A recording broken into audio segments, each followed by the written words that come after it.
tapping. Tap into your purpose. Tapping. Okay. Check it out. They act as if we see, no hear, no speak, no evil. They act as if we see, no hear, no speak, no evil. We tapping into purpose. Raw purpose. Raw purpose. We tapping into purpose. Raw purpose. Raw purpose. Yo, Raw fam. It's your boy Zay. And it's your boy Rashad. And this is the Raw on Purpose podcast. Yes, the People's Podcast. We are back, tapping in again into this raw, authentic energy as we dive a little deeper into our purpose, right? And we been talking about some real subject per se that has a lot to do with. It has to do with all of us, whether we know it or not, directly or indirectly. That's definitely the institution of marriage and the perception of it being on the decline, right? Absolutely.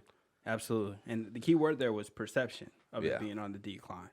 I think it's the enemy is putting that before us as a way to disrupt what God created. So, and before we dive too deep into that conversation, do us a favor, go to our YouTube channel, Raw on Purpose Podcast, hit that subscribe button, click on your notifications, comment, share it. For someone that may want it, that may need or would like to hear what we have to say or what we're sharing, then you can find us on Instagram and Twitter at Raw on Purpose _, and you can find us on Facebook at Raw on Purpose, and you can email us at rawonpurpose@gmail.com, and we're on all streaming platforms, so go check us out. Like I said, we have some good stuff. We're picking right back up from our previous conversation about as he said, the perception of the decline of marriage. And I really believe it's a perception, even to kind of touch on some points. We discussed how,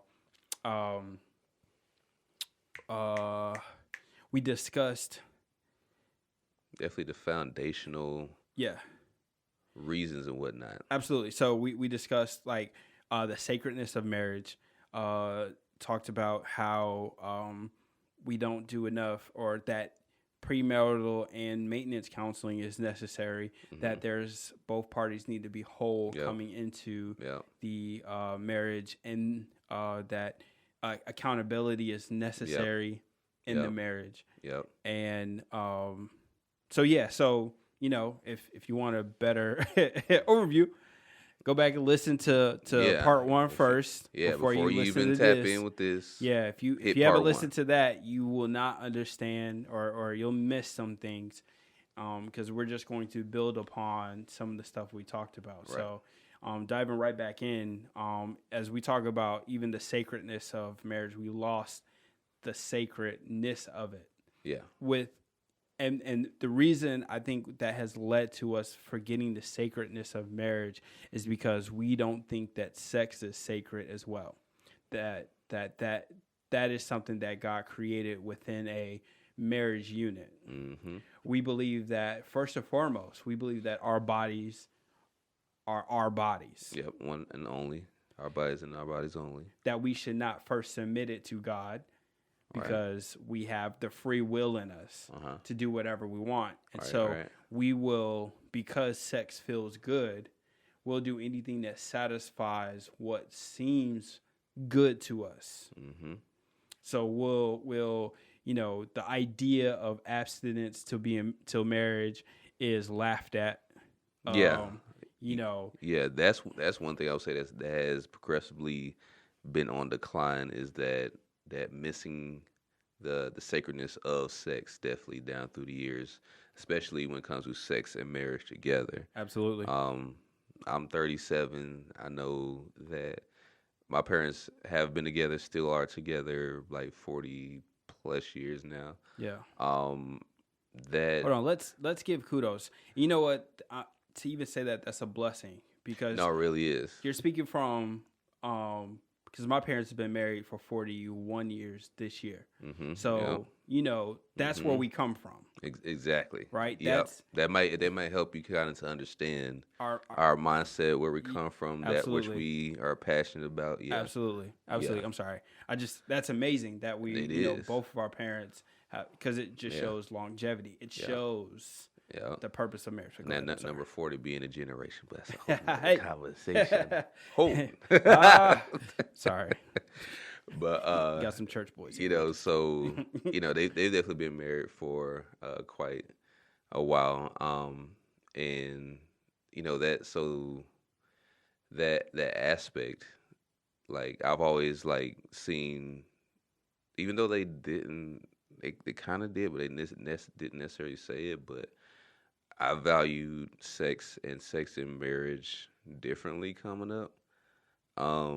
I gave into peer pressure and definitely had sex before marriage, but I think if I didn't have a value, I would have definitely broke my virginity a lot earlier, because definitely like peers and people I was going to school with in middle school, high school, they had already, done what they did and everything. And I was kind of like, I'm missing out a little bit, you know what I'm saying? And today, and this was like way back in the early 90s and in the early 2000s and everything, that I was in that adolescent and early teenage group, or a way of age of life. But I just, especially the generation that we've seen just changes in society, period. Yep.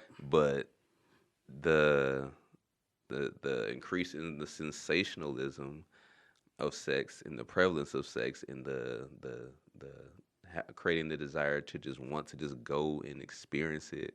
If you haven't experienced it, it just has increased more and more.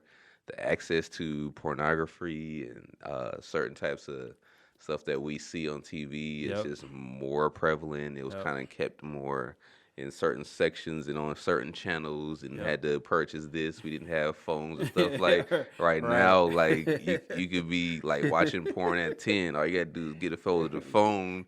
That is not there's no accountability with it, because if you ordered it on the TV, it went on the phone bill, and exactly paid attention to exactly. The phone, and I got in trouble. Cable bill. I got in trouble when I thought I was gonna get away with it. The internet changed the game. Exactly. So like you saying, like I think last episode, like it's just so easy to hide and to do a lot of things in secret because of the lack of accountability that has just keep going more and more out the window in every situation. So like today, like it's just all in your face, and it's like the younger, more and more sex. Yeah. And even the older ones, like their first thing is like, are they good in bed? Yeah. Everybody, even because there's always been a conversation too, right? So should you like know how your partner is before marriage as far as sex goes? Because everybody feels like I need to try that shoe on to make sure that thing fits before I commit. Yeah, right. For real, like that's how a lot of us think, right? Yep. And it's crazy because like for myself, I would be considered an anomaly. Like I am an outlier. Tell them like why. My wife is my first, it's the first one I penetrated. I've done some things sexually with women, but she's the first one that I had sex with. Yeah, full intercourse. When I got married, we consummated the marriage. Right. We became one. And so I walked into it because it was something that I honored. Now, if I were to be honest, as a child, I was afraid to have sex due to the fact that the way that I was raised and understanding God and this whole like God's this like tyrant and he's just angry all the time and he's gonna destroy me and I always had this thought like if I did it before I got married, that the moment I penetrated, the moment I stuck it in, it'd be like the rapture, right? And so now I'm like, I've been living this life, right? Because I wanted to spend eternity with the Father. So I was scared to do it. And then once I got to of age, it shifted into when I got an understanding of how much God loved me, that I didn't want to displease Him. So I saved myself because I wanted to please God. I wanted to please the Father. I wanted Him to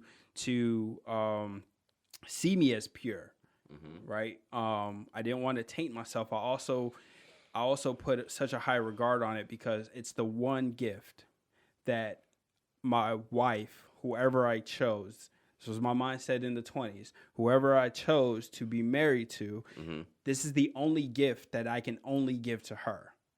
I've given flowers to former girlfriends. I've given teddy bears to former girlfriends. And it could have been the same teddy bear because you can just order the same thing or at the same store. So those things could be the same, but the sacredness of my energy, my semen, my like all of those things. Yeah, and all that sacred, valuable things that we don't see or recognize as that valuable these days. Yeah. I saw that as that's the gift that I wanted to give her on my wedding day. And then I'll even be honest with you. I remember when we consummated, I felt a little bit of regret for the simple fact that I allowed myself to fall into the peer pressure of looking into pornography to where now, you masturbate, which then takes away from that initial feeling and that initial release of that being the first time. Because I was disappointed that the marriage, that wasn't the first experience of a sexual release. I was disappointed in that. Got you. Because I honored it, and it was something that I battled with. Because it's hard. I was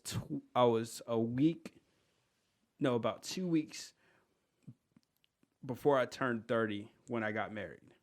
So you could essentially say at 30 is when I had my first encounter. So it is tough making it through middle school, teenage years, 20s? College. The 20s? Right. Yeah. To make it through all of that. Yeah. And how long was you a hermit? And here's the thing, I had opportunities, right? That's what makes it even like more I had real. opportunities, and those opportunities were typically away from my house, right?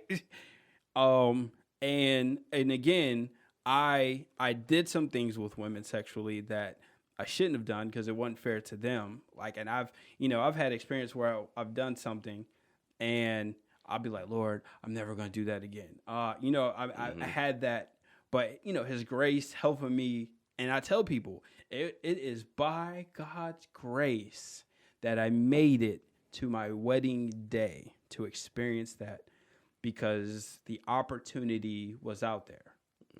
And because of that discipline of not stepping out of my marriage when my wife became pregnant and had the baby, and there's a time span where you can't have sex, and there's seasons where you're not going to have sex in a marriage, and that's why we're bringing this up, because there are seasons where you will not have sex for weeks and sometimes months, and you have to be so disciplined in that area that if you've experienced it beforehand, you're just used to, I'm not getting it here, I can go here.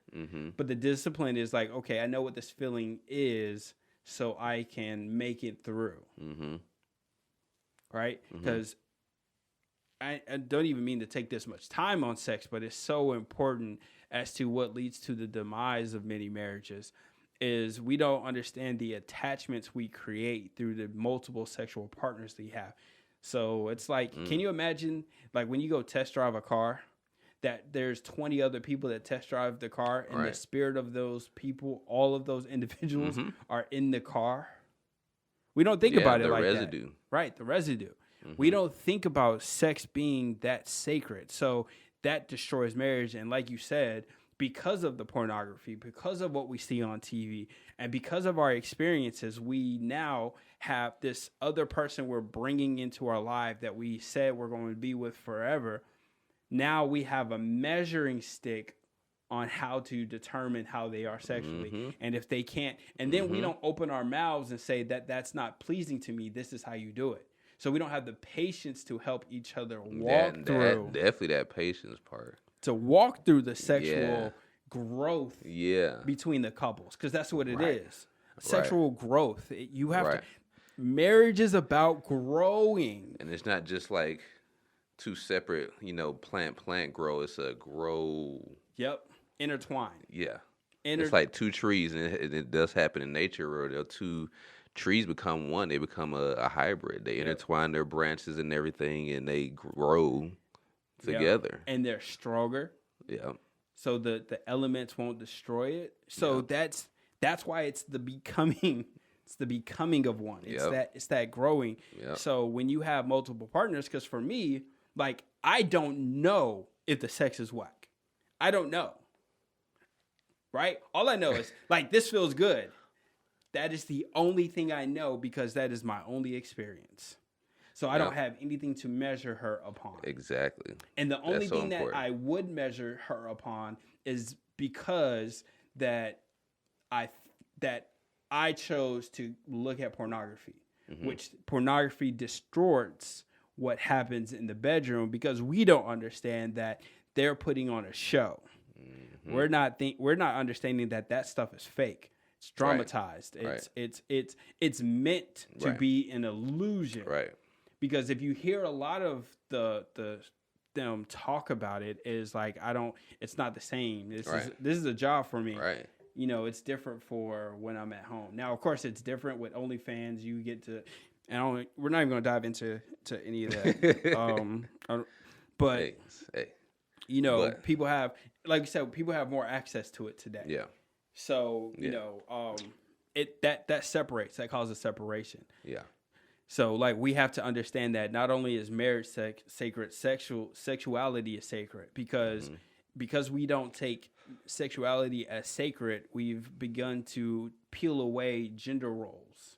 Because if you're sexually free to do whatever you want, right, you can have sex with whomever you want, right? So now we get rid of the gender because God created two separate genders. We're getting away with that so that we can feel comfortable having sex with whoever we choose without the shame or the guilt of it or the conviction of it. Right, we want to be comfortable in it. Right. And and to make this disclaimer, we don't care how you live your life. Like, live your life. Yeah. But from our point of view and how this discussion for us is, God instituted a marriage through husband and wife. Right, and that's what we stand firm on. Yeah, and there's a purpose behind it. There's purpose behind it, and it is not to denigrate anybody that's not the same lifestyle that you live. Hey, you choose you do you. Like, we all have to answer to God for whatever we do. Right, every choice we make, we have to answer to it. So even with me, if I cheat on my wife, I have to answer to that. If I'm a perpetual liar, I have to do it. If I kill somebody, everything that is opposite of what God wants us to do, we have to answer for it. So this is not to make a point or to offend anybody. We're just standing firm in what we believe. Right? Because I really think it's unfair that if we have an opposite view on something, you want to say that there's a phobia. Right, and a phobia is just a fear of something. And it's not that we don't fear it. Yeah, there's no fear. It's the fact that we just have different views on the situation, right? But because sex isn't sacred, sexuality is sacred. So now we take away the gender roles, and now because the gender roles are distorted, we don't know who's supposed to do what. Right. And now we're no longer complimenting each other. We're trying to compete with each other. Exactly. And I'll say this because of what you were saying a few moments ago. So in my experience, like I said, I said in part one, I was married before. Only lasted 2 years. 2 years longer than it should be. But that's a whole another story and a long story. But all right, so of course I don't call any names. I still respect my ex-wife, but as far as like the experience, right? The experience and the residues of people that you may have been in contact with or had sexual encounters with, and how that brings things along into a marriage. It can, especially if you haven't done the work. Um, that was one of the reasons why our marriage did not go any further than it is, was because of sexual expectations on her end, according to what she had experienced many, many, many, many times before. So she tried to pretty much make me to be that experience, but I was nothing. I was not in that. I only prior to that, I only had one partner. Oh wow. Okay. Okay, so I was very close to being fresh, almost a renewed version, if you will, at that time. Or the born again version. There you go. That's what I was really looking for. You feel me? Yeah. You know what I'm saying? Being baptized, Yep. renewed. And actually, while you're saying that, though, God can redeem that. No, seriously. Cause I've heard real stories of virginity and women being like fully restored and everything. Yeah. Yep. That's a different story. That whole the show is a lot to come from this whole conversation. But yeah, so that had a big influence on that sexual part. And of course there are couples where one may have a higher sex drive than the other. Yet if you guys, you know what I'm saying, if there's too much that has been experienced, and not only that, the experiences, but there's memories like that can't easily be, washed away, forgot about, that are still with that person from all the partners prior to. There's spiritual residues within there as well. There's ties, there's soul ties, still linked, still together with whomever. Yep. You know what I'm saying, prior to that, and bringing that, in a relationship, that's dangerous. Absolutely. That's dangerous, and it takes away from that sacredness of marriage and that sharing of, okay, of course everybody has like that say that may get married tomorrow, may have been married before once, twice, three, or whatever. Yep. But at the same time, we definitely have to be responsible for the choices that we make if we do choose to have premarital sex as well, because you have to deal with the consequences of the things that can taint and cloud certain perceptions of what a wife should do, what a husband should do, sexuality, all that type of stuff within a marriage. So there has to be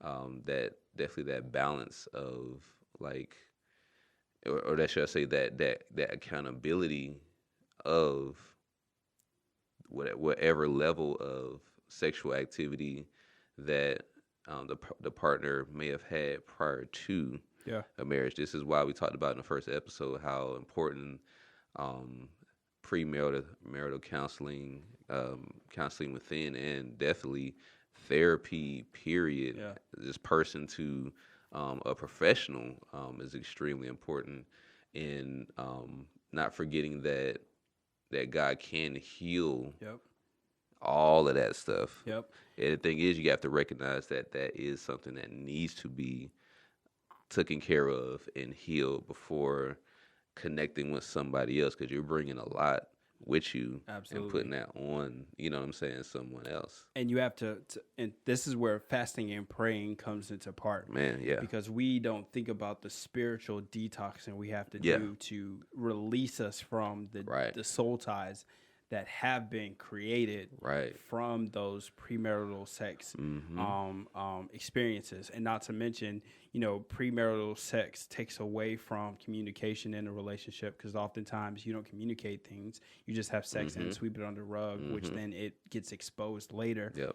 And sometimes it comes up 5-10 years into the marriage, and it can rock the marriage if it doesn't have a strong foundation. And so, it's important for that sexual purity going into marriage, so that the health of the marriage can be sustained. Exactly. And you have to put in the work to continually to work and deal with that. And then also, as we're in a culture where we're again getting away from gender roles, not understanding that there is there's purpose in those roles, right? That a man, his responsibility is to provide, to protect, and oftentimes this is the one, and this is probably the most significant one that we forget, that he's the priest of the home, that he is the spiritual leader of the home. He sets the environment, and then you have the wife, the woman who comes in, and she sets the atmosphere. He creates the environment so that the atmosphere can be set by her, because she's the nurturer.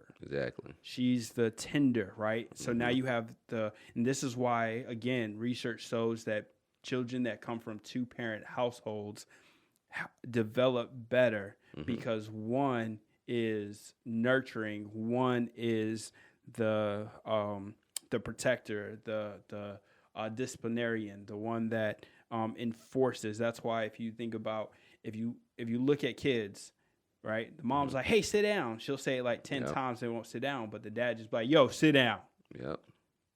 And they instantly, because it goes back to, if we want to look at the animal kingdom, you look at a lion and a lioness, right? You know, they fear the lioness, but when they see the lion come and he opens his mouth, that roar that can be heard, you know what I'm saying? Things stop. So there's purpose for these roles. Now, if we're going to get into the nicks and cranny, like the whole cooking and all that stuff, it's whoever does what best is who should be responsible for those things. If you're the man and you're poor with money and you don't have the discipline with money, then you shouldn't be handling the money. She should handle that. Right? But you should be in communication with it. Both of you should know what's going on from a financial standpoint. One may be more lax. The dad may be more lax with the child, and the mom may be the more disciplinarian, but you have to do that together, right? You have to work together in every aspect of it. So if you've had many experiences and the other person may not have had as many sexual experiences, you have to help them grow in their sex, right? I would love to dive into this topic even more. I'll just put it out there, but we won't spend too much time on it. But I've always asked this question. You know, people always say the sex was good. And I've always thought, well, isn't the feeling the same, right? Outside of things may be different sizes, but doesn't it all feel the same? It's more so the vibe and the connection that you have with the person that determines whether the sex is good or not. Right. But that's just, we'll dive into that. Because that definitely has a lot to do with it. Yeah. Because just like we were talking about earlier about like the porn industry, like most of the people that they're having sex, there's no connection there. There's no emotional connection there. It's just physical. Yep. And they be talking about never mind. I don't know. It's okay. Yeah, so that plays a big part. There's God again. God established marriage as the first institution. He put things in order for a reason, and that's why it's even this conversation this is another part that people miss is what God instituted it's God, spouse, child, and what can happen is. We put the priority over the children over the spouse. That's not because at some point the children are going to leave the house and you're going to be with the spouse. And we have this whole notion that we're going to definitely dive into more of this whole happy wife, happy life, which has created more miserable men and destroyed more marriages because it should be happy spouse, happy house. Exactly. Right? Because again, it goes God, spouse, children. Because if the spouses are not good, the children suffer. Won't be good. Exactly. And here's the thing: if the spouses are not good with God individually and collectively, the relationship between the husband and wife will not be healthy. Exactly. Which then feeds to the children. Because it's energetic. Because like negative, positive. Yep. It's energy. So, and that's what masculine, female. Yep. And that's why God had it there for a reason. And when you got that polar opposites, that creates power. So the children, those who come after them, can be empowered. Yeah. Because they are in their full negative. Yep. And their full negative coming together. Yep. To create something more and bigger and better than just them individually. So that's why, like what you're saying, like the households or children that are in households that are only have one single parent or lack thereof of one another suffer because it's off balance as far as the ones that are supposed to be the leaders and the guardians and the nurturers of the children. And every human being needs both.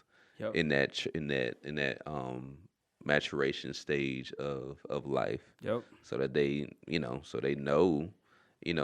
whether it be male or female, how to be woman, be man. Yep. And how to respond to the other. Yep. Sex. Yeah. And if you and even taking that battery analogy even more, without the positive and the negative, there's no power. It's plain and simple. Right. So then I'll take it even a step forward. For us to charge our phones, you need a male in and a female in. Without each other, they're useless. But when they become one, right, now there's energy flows. Yep. It can flow. Yep. Again, you can just look around at life and just see how through marriage you can see everything that's every law, principle can be fulfilled in marriage. We just have to have the right thoughts about it, the right understanding. We have to know these things coming into the marriage.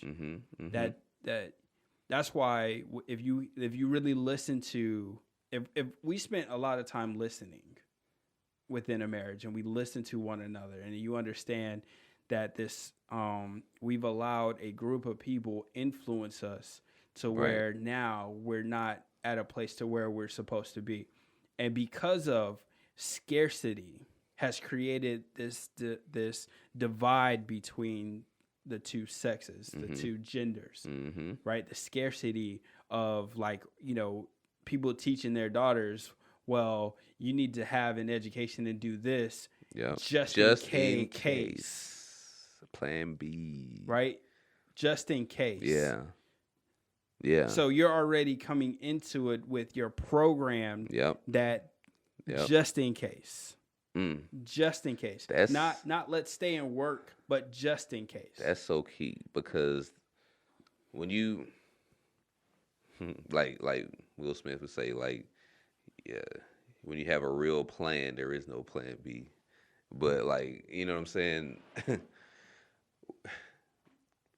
That opens you up when you open your mind to not focusing on one thing. You open yourself up to another experience at the same time when you say just in case. But everybody might say, "Whoa, I mean, you don't want to end up in this situation or in this state or without this or without that." But sometimes, like they say, no risk, no reward. So if you commit and stay and trust God above the person and yourself and all that, you can receive the blessing or receive everything it is that you want, but it's all it comes down to what we lack and what we don't want to do is put in that work, which could be time, energy, money sometimes, but it has to be invested. It has to be putting in to get something out of marriage to receive those full benefits. It's a pot, and everybody has to be putting something in order to the both parties to receive the benefits of it. So we just want to skip past all the work of it and doing what we got to do, and we just want to go straight to the benefits, but the work must be done. Yep. And what comes out of the marriage is it is to benefit the community. It is to benefit the greater good of the world. This is not totally self-centered. Exactly. It's not totally about I and myself. Right. Because if you're honest, this is why marriage can't be based upon the feeling of love. The Bible says that the heart tells us not to trust the heart because it is deceitfully wicked. You cannot trust your heart because your heart changes based upon what you feel in that moment. It's wicked because the heart wants what the heart wants in spite of what anybody else needs. And that's what causes the separations in marriages, is because it's no longer about what the other person needs. It's about what the heart wants. Now, we haven't been trained, educated, and taught on how do we manage our wants to give what's needed. Right? And this goes into what God says. It says, husbands, love your wives as Christ loved the church even unto death. He says, husbands, love your wives. Wives, respect, submit to your husband. And we have a problem because submit is like, oh my God, I can't submit. Oh, yeah.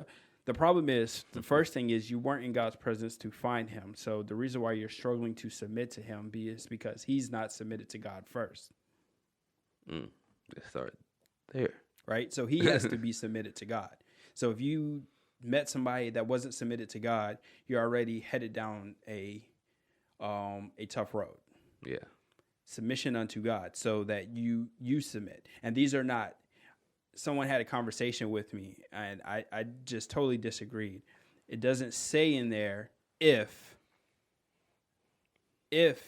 like husbands, if your wife respects you, love her. He just says, husbands, love your wife as Christ loved the church. And then he says to women, to wives, respect your husband. He doesn't say if your husband loves you, respect him. He says submit. He says respect. Because God understood in the making of men that men thrive off of their ego and women thrive off of their emotion. And so that's what they need. And I was having this conversation with my mom and some other people and encouraging some people in marriage because marriage is tough. It's not easy. It takes work. But if you understand this principle, if you understand this small thing, a husband, if he's not being respected, it's going to be hard for him to love his wife. Right. And what often happens is he stops loving his wife. And because he stops loving his wife, she begins to disrespect him even more. So then he begins to not love her more. Cutting each other off. And then the flow is stopping. The flow is stopped. So husbands, you love your wife. Your wife love or respect your husband. That's the other. It's like wives are trying to love their husband. It's like, no, husbands don't run off of love. They run off of respect. And if you ask like many men, I've seen it on many different message boards, a lot of different things. Men will say, I'd rather be respected than loved. Absolutely. Now because Aretha Franklin sung the song "Respect," which was written by a man. Men need respect. And he ought to love, that's cool after that. But need to respect. Function as the man that you want him to in a relationship, he's going to need respect from you. And that for you to operate in your full feminine, you're going to need his love. That's why Christ, you know what I'm saying, it was love. Love, not if, just love. Love. Don't stop. Love her. So, you know what I'm saying, that we because we based our lives and the way we move about things so much on condition and not on a committed process or a committed like sign on the line, like what you were saying, I think on the first part about like when cell phone contracts and everything started going out. Now we can hop to any character we want. All you gotta say is bring your phone, we'll activate you. Boom. Yep. You keep your number. Yep. You can still be good. They'll You're buy not your suffering phone. anything. They'll contribute from Right. what you owe to your new phone. Right. And before we had to pay. Yep. If you broke your contract, you had to pay. You had to pay. You had to suffer by paying. Yep. A big bill. Okay. Just to go with somebody else. So that has changed, and that's exactly how we are today with relationships. It's like because of the trust part, we're halfway in, halfway out. I gotta have a plan B just in case he does this. Yep. Mom always told me to make sure I had this just in case. Yep. And the sad part is that mother may have been married. Yep. And married for a long time, having a successful marriage, but for some reason, some women may be get the information to, I would say, which is counterproductive to marriage. Yep. And they're taking that, and they're thinking that because it came from mama. Yep. That it's definitely got to be the right information. Yep. and a man he'll see that as disrespectful in a way if he finds out that your main focus is making sure that all your stuff is good. Though I know you want to work, you don't have to work. We have children coming up.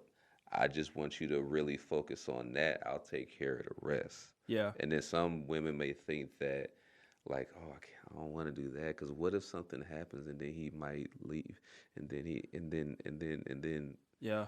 Why is that even in the brain? You know what I'm saying? Like, yep. It hasn't always been like that. And because somebody else did it to them, and it's fear driven, right? Like you said, like it might happen, and it won't. And if you understand that cycle, like that's how you maintain the sanctity of it, is the love and respect. If you understand that, like it's going to keep both of you there to where they won't have to go outside. Mm-hmm. Because if a man, it's hard for, like, if you ever want to, if you ever want to know if you've disrespected your man, if he prefers to be outside the house and not home, that lets you know he's not respected at home. Mm.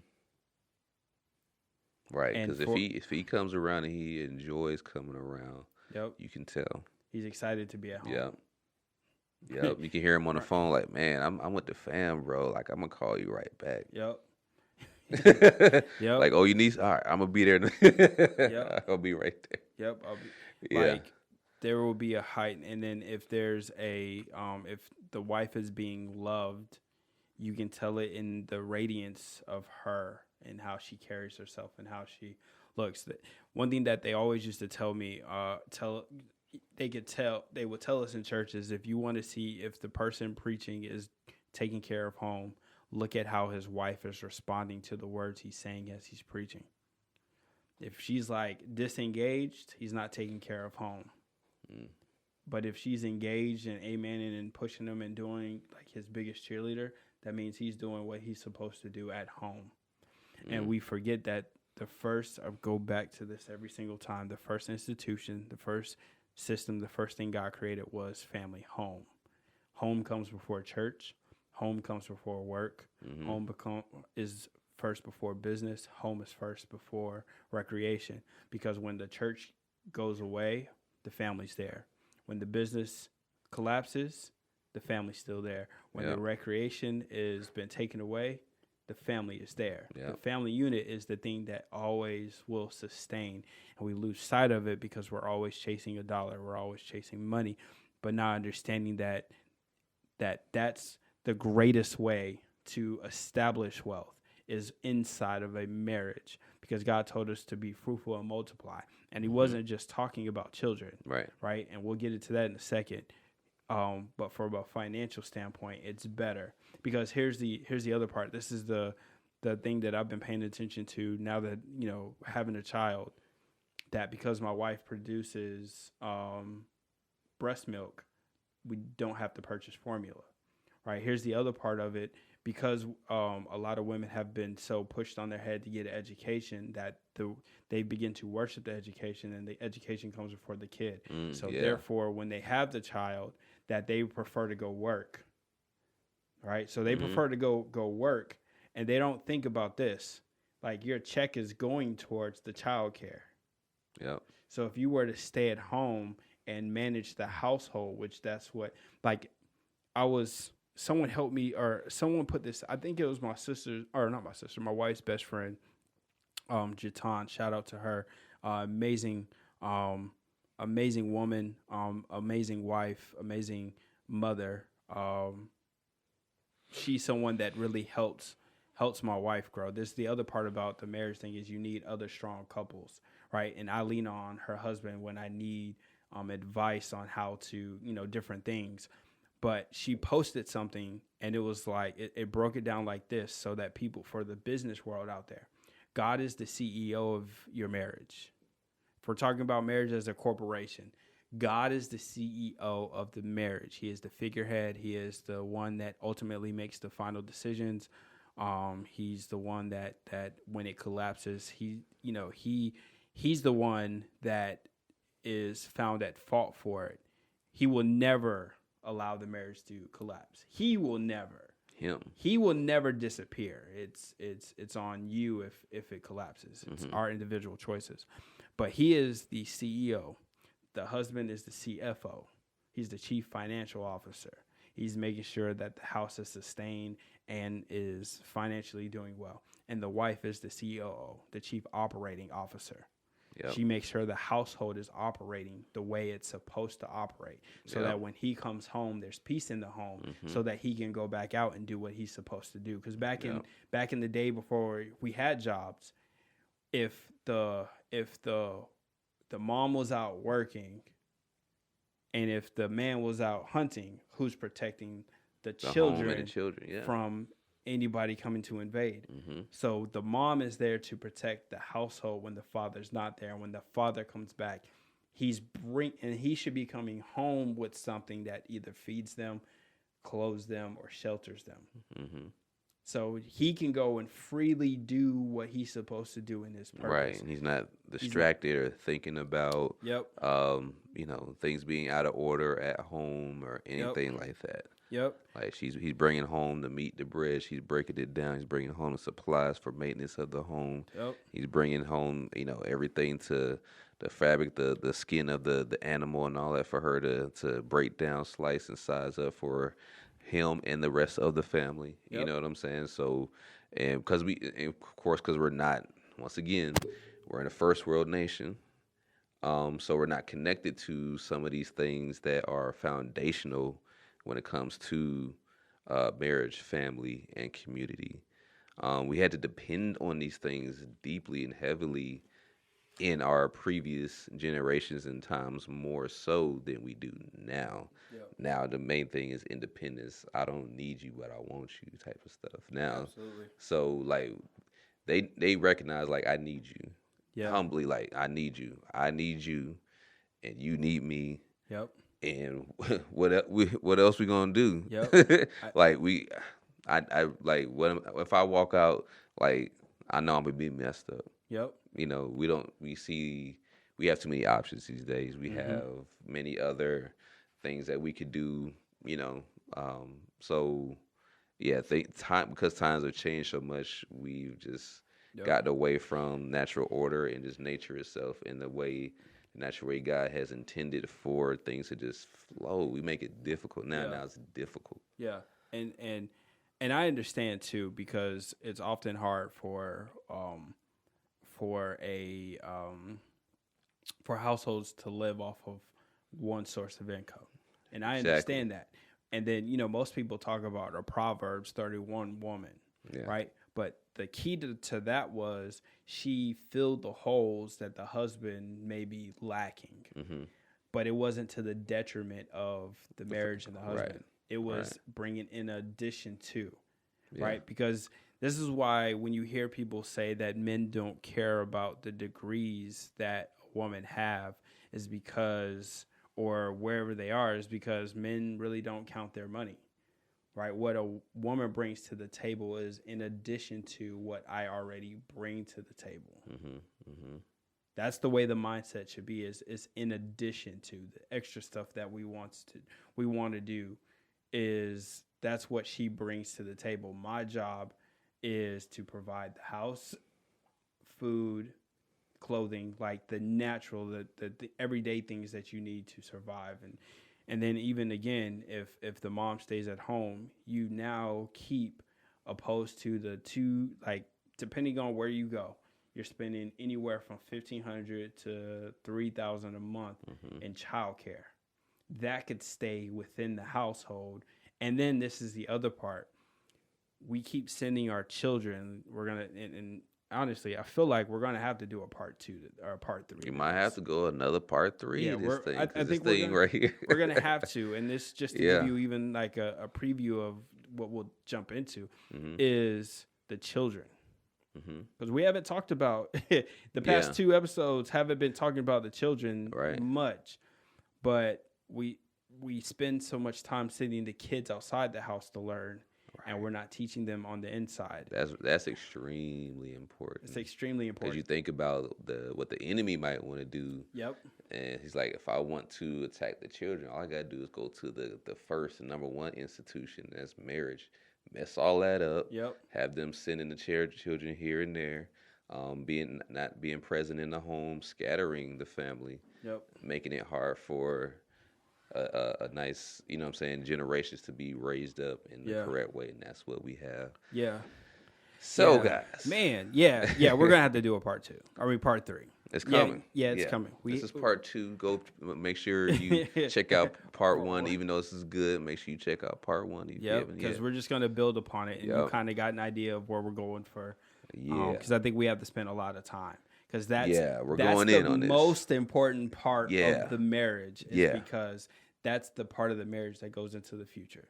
So exactly. Again, if you haven't subscribed, hit that subscription button, hit the notification bell, so you can get part 3 when it drops. You can find us on Instagram at Raw on Purpose _ same with Twitter. Facebook is Raw on Purpose. YouTube is Raw on Purpose Podcast. If you're listening to us on any of the streaming platforms, you can go see the visual and find the videos on YouTube. So we appreciate you taking the time and listening. Part 3 will be coming soon. Until then, it is your boy Zay. And it's your boy Rashad. And this is the Raw on Purpose Podcast. Tap in. Tapping. Tap into your purpose. Tapping. Check it out. They act as if we see, no hear, no speak, no evil. They act as if we see, no hear, no speak, no evil.